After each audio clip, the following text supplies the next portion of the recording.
Can you discuss what othering is and what are the true cost of something you describe as systemic othering that's not only in society, but it's also in the organizations that so many people work in? Yeah, so let's give credit where credit is due.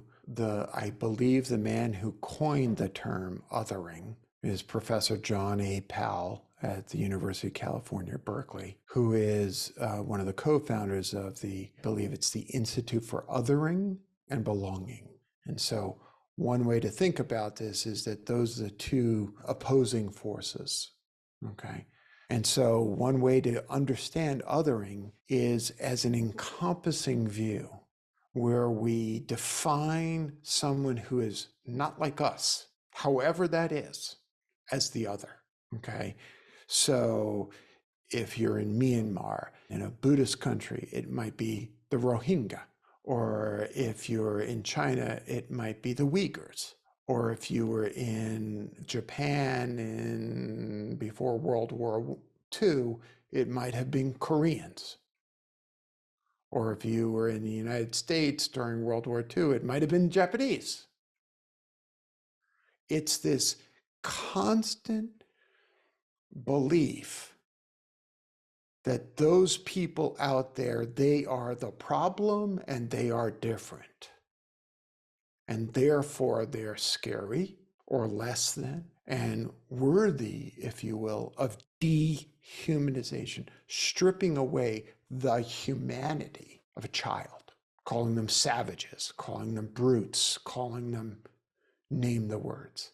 And so what I argue, and this can show up as anti-Black racism, it can show up as anti-immigration feelings, it can show up as anti-Semitism, it can show up as Islamophobia, it can show up again and again and again and again. Anything that is outside of what is perceived to be the norm, the dominant narrative. And the reality is, most of us live outside, right? And we can be complicit in the maintenance of this tribalism. We can be complicit in seeing someone else as my friend Valerie Kaur would describe it, seeing them as a stranger, because in her religion, one of the highest expressions of her religion, Sikhism, is to see no stranger. Nobody is a stranger. Everybody is family. And you're right. We see this all over. And I think that there's a very profound through line when a nightclub in Colorado Springs can be shut up because the folks that having a good time at the nightclub love differently than the way I love. When a mother, a 69-year-old mother of 9 shopkeeper waving a pride flag, hanging a pride flag outside of her shop, gets shot and killed because she won't take the pride flag down. What are we doing?